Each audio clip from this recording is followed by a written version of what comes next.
In this video I'm going to show you how to insulate your metal garage door with nothing but these two things. Does it work? Is it a good idea? I've had it done for a couple of weeks now and I'll give you an overview in this video. As you know, the garage is the heartbeat of the home, and if you've seen this series of videos, I've bought this small city house. I'm going to need this garage to improve all the bad points of this house, and slowly I'm going to start renovating lots of different areas. So let's have a quick look at how I'm insulating this metal door and show you if it's a good idea. This is a thin metal garage door. So I want to give you an overview of what I think. Is it a good job? Should you insulate your door? But today, the main question is, how well did it work? Here's how the insulation looks from inside, and you'll notice it's puffing up. One thing I did notice is with these metal garage doors, there's actually gaps in between. So when we're on a busy road here, when the cars go past, it kind of looks as this, fluffs up. So I'm pleased that I did do this experiment, because now I know I need to fix it in more points. And again, you'll see it's a metal garage, so it's got two layers. So you can see here the metal door has two layers. There's a metal layer and there's like this outside layer. And then what I simply did was insulate in multiple areas. Put an outside layer and I put one inside as well. The insider information.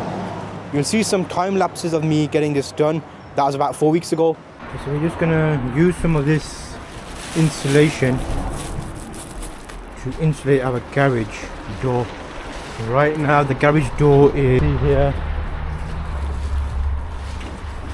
This feels a bit cold, so we're gonna put some insulation in the back of there and see how it works out.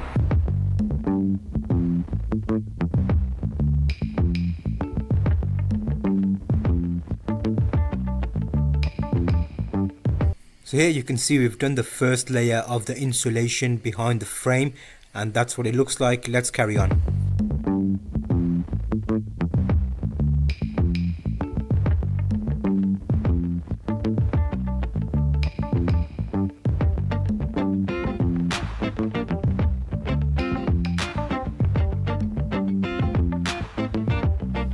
The main thing to remember is to make sure that the frame has been cleaned, and you'll see this is a second internal layer now. So we've doubled up on the insulation to give us that extra bit of protection from the wind as well as sound protection. So we've got the little door to continue. Let's carry on.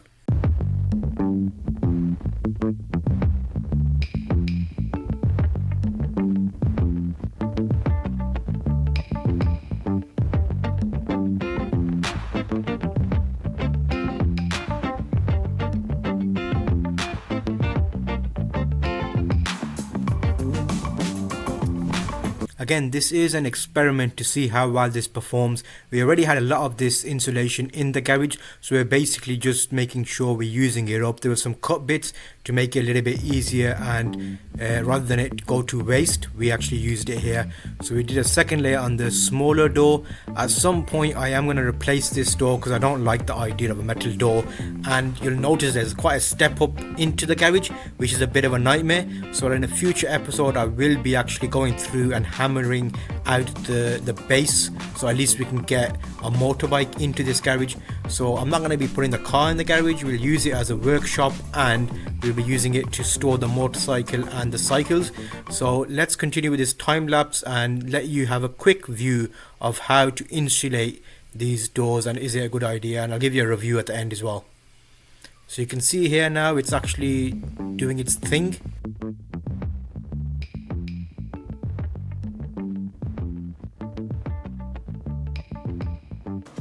So here's how the insulation looks from inside, and you'll notice it's puffing up.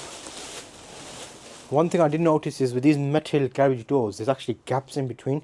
So when we're on a busy road here, when the cars go past, it kind of looks as this, fluffs up. So I'm pleased that I did do this experiment, because now I know I need to fix it in more points.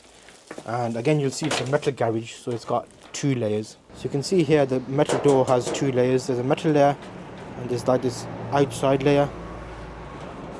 And then what I simply did was insulate in multiple areas. I'm hoping you found this video useful. Please subscribe to the channel to stay ahead with the journey, so you'll see the next video in the series. There's a playlist link below, and I'll see you in the next video just here.